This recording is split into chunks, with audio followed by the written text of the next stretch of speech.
30 जनवरी 2020 यानी वो दिन जिस दिन चाइना द्वारा पैदा किया गया इस कोरोना वायरस ने हमारे भारत में पहली बार दखलंदाजी की थी और उसकी वजह से कई बार लॉकडाउन लगे और न जाने इकोनॉमी को कैसा झटका लगा।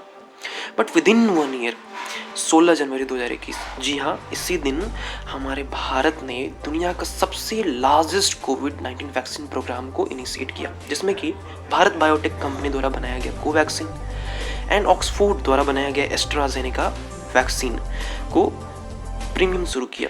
वैसे भी माल तो चाइना जी था, टिकना कहाँ था। और वैसे भी हम लोग तो नींबू पानी के शरबत में चीनी मिला के पीते, इवन डकार भी नहीं मारते।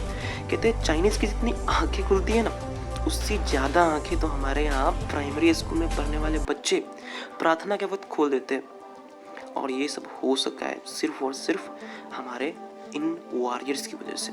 जी हाँ, हमारे डॉक्टर्स, हमारे साइंटिस्ट्स एंड हमारे फ्रंट कोरोना वॉरियर्स की वजह से। I salute you for this from the deep core of my heart, not only because of the fact कि आपने हमारे प्रोटेक्शन की है, बट आप अपने और अपने परिवार के जान को हाथ पे रख करके आप हमारे ढाल बने हो। So hello guys, this is Sumitram, MBBS first year student at JLNMCH Bhagalpur. So as you've seen that India launched its world's largest vaccination program, and that is totally going to destroy and break the ongoing chain of the corona. So in this video we will just talk about how the what is the principle behind the vaccine used in the India.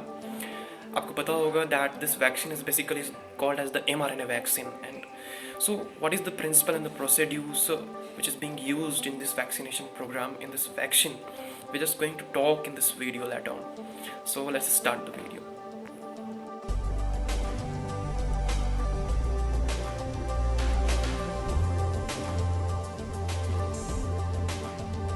So the vaccine we made वो 1 साल में बना है, and that makes it special.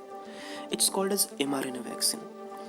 Before knowing about this mRNA vaccine, we should know what is the mechanism of action of this coronavirus or corona particle. अगर आप corona particle को देखोगे then इसके अंदर आपको 3 स्ट्रक्चर्स मिलेंगे। सबसे ऊपर का सबसे इंपॉर्टेंट स्पाइक प्रोटीन, एक सिंगल स्ट्रैंडेड आरएनए एंड एक लिक्विड एनवेलप। कोरोना वायरस का ये स्पाइक प्रोटीन एक चाबी की तरह काम करता है किसी भी सेल के अंदर एंट्री के लिए, और इस तरह से ये अपने सिंगल स्ट्रैंडेड आरएनए को किसी भी सेल के अंदर इंसर्ट करता है और ये genetic material real genetic material of the cell से इनकॉर्पोरेट होकर के सेल की मशीनरी को हाईजैक कर लेता है।